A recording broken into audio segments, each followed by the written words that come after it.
అందరికీ నమస్కారం. ముఖ్యంగా ఆంధ్రప్రదేశ్లోని గ్రామ పంచాయతీ సర్పంచులందరికీ కూడా ఒక మనవి. ముఖ్యంగా మీ పదవీ కాలం మార్చి మాసాంతానికి అంటే ఏప్రిల్ 4 నాటికి పూర్తయ్యేటువంటి పరిస్థితి ఉన్నది. ఇది రాజ్యాంగబద్ధంగా ఉన్న పదవి. తప్పనిసరిగా దీనికి ముగింపు నడుస్తుంది పదవీ కాలానికి. కానీ ఈ లోపుగా ప్రభుత్వం పంచాయతీ ఎన్నికలకి పూర్తిగా ప్రక్రియకి ప్రారంభించాల్సినటువంటి అవసరం ఉంది. ఇప్పటికే ఆ దశలో ఎన్నికల సంఘం అయితే ముందుకు సాగుతుంది, కానీ మొక్కుబడిగా ప్రభుత్వం మాత్రం నిలకడగా దీన్ని నిర్వహించరు అన్నటువంటి వాస్తవానికి దగ్గరగా కొనసాగుతున్న తీరు మనం గమనిస్తాం. అయితే ఎన్నికలు పెట్టాలా పెట్టకూడదా అనేది ప్రభుత్వం తన యొక్క నిర్ణయాన్ని తనకున్న అధికారంతో వ్యవహరిస్తుంది.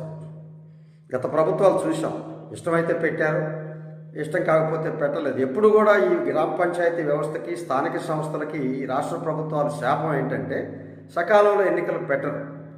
రాజ్యాంగం చెబుతున్నప్పటికీ రాజ్యాంగాన్ని విస్మరించి అదే రాజ్యాంగ ప్రక్రియలో వాళ్ళు రాజ్యం వెళ్తూ కింది స్థాయి వ్యవస్థలు ఏవి ఉండకూడదని ఆశిస్తున్నటువంటి పరిస్థితుల్ని మనం దశాబ్దాలుగా చూసాం.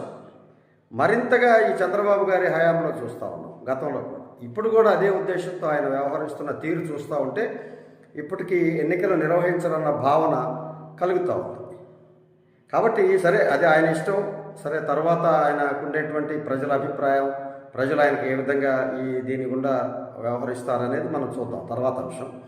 కానీ ఇప్పుడు మనం ఈ ఎన్నికలు నిర్వహించకపోతే మళ్ళీ ప్రత్యేక పాలన పెట్టి అధికారుల చేతుల్లో మిగతా ధనాన్ని ఊడ్చుకుపోవడానికి జరిగే ప్రయత్నం నడుస్తూ ఉంది.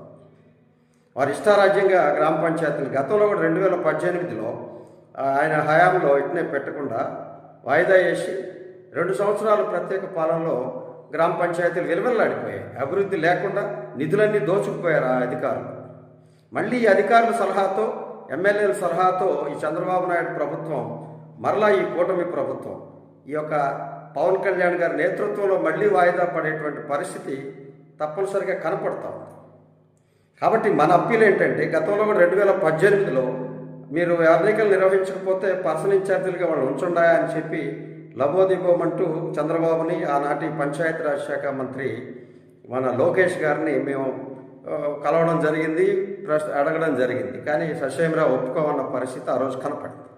అదే స్థాయిలో మళ్ళీ పవన్ కళ్యాణ్ గారి దగ్గరికి కూడా వెళ్ళి, అప్పుడు ఆయన జనసేన పార్టీ అధ్యక్షుడిగా, అడిగితే కూడా ఆయన కూడా ఎన్నికలు పెట్టాల్సిందే అన్నటువంటి స్పష్టమైన